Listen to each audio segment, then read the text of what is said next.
So it has been confirmed that Rafa Marquez will be Javier Aguirre's assistant coach for the 2026 World Cup process. I've already talked about Javier Aguirre and what I think about him being coach and what I think about the decision. But it seems like the more important part of this decision that the Mexican national team is taking is the fact that they appointed Rafa Marquez as the assistant coach who will take over in 2030. Well, not in 2030. He'll take over for the 2030 World Cup process after the 2026 World Cup. But before we get started, as always, make sure to subscribe and drop a like on the video. And let's just get into it. So the other day, the Mexican Federation made it official that Rafa Marquez will be taking over as the assistant coach, and then after the 2026 World Cup he is going to be the head coach for Mexico. And honestly, when do you ever see a national team do this, bro? When do you see a national team basically confirm that their assistant is getting the job after the World Cup? It's just a little surprising to me because you never really see this happen. Now, if you don't know who Rafa Marquez is, in my opinion, he's the greatest Mexican player of all time. You can either have him at 1 or 2 behind Hugo Sanchez and nobody really bat an eye, but he has been coaching Barca B for a couple years now, and he was linked with the Barca job for the senior team. However, that job was obviously given to Hansi Flick and he didn't get it. So the plan was to stay at Barca B, and Mexico were still showing interest. However, there's also reports that Porto and Monaco were looking at him in a short list of potential manager candidates. So even with all the criticism about him being the assistant coach, there was still top teams looking at him to be their manager. Now, what do I think of this whole thing? I think that Rafa Marquez made the wrong choice. He should have stayed to get more managerial experience at Barca B. Even though he did do well last season managing, at the end of the day, going from a B team like Barca B to an actual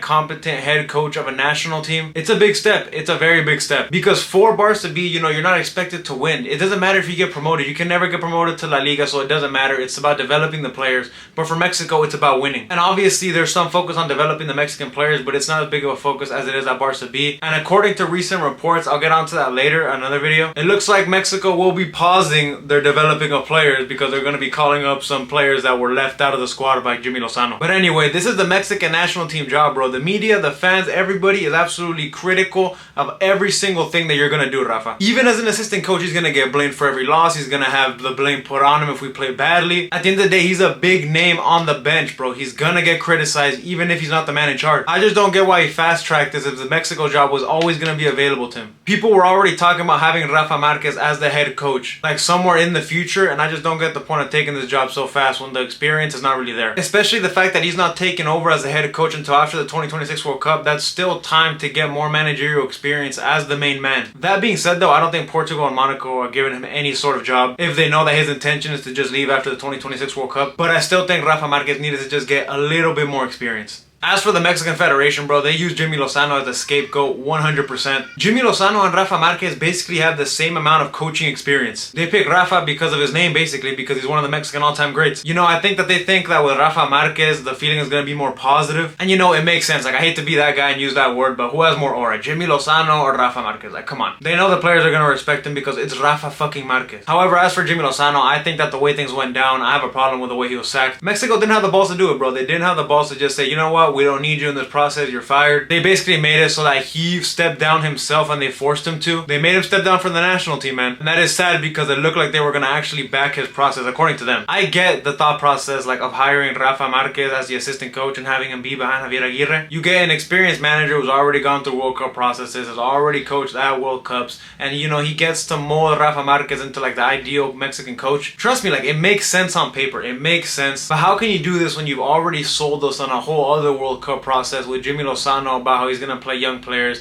how this team is going to be young, how this team is not going to have any of the old players there anymore. And they're already backtracking on that process because, they're going to call up some players that were exiled by Jimmy Lozano. Players like Ochoa, like Lozano, like Raúl Jiménez, like Gallardo. So basically, we wasted every single year after the World Cup just not even knowing what we're doing and not knowing what direction we're going in. We wasted the opportunity to make the 2026 process something positive. Think about it. Since then, we've had 2 major tournaments. We've already sacked 2 managers. The first tournament was the Gold Cup that Jimmy Lozano couldn't take any of his young players because you had to win it in order to have some sort of positive feeling going into this. And the Copa America, we just got smacked and we were asked. They said they were going to back his process. They didn't back his process. And honestly, I find it hard to see how any top-rated manager ever is going to look at the Mexico job again under this federation and think that they should accept the job. That being said, I've been pretty negative this video, but obviously I'm Mexican. I would love if Javier Aguirre and Rafa Marquez succeed in any sort of way, but I'm looking at it logically, you know what I mean? If I think with my heart, it's not going to go well. But I hope this just all goes well and we can be some sort of respectable national team and just have some good results. Hey, but as always, if you enjoyed the video, make sure to drop a follow and we'll see you guys next time we talk about more La Selección stuff.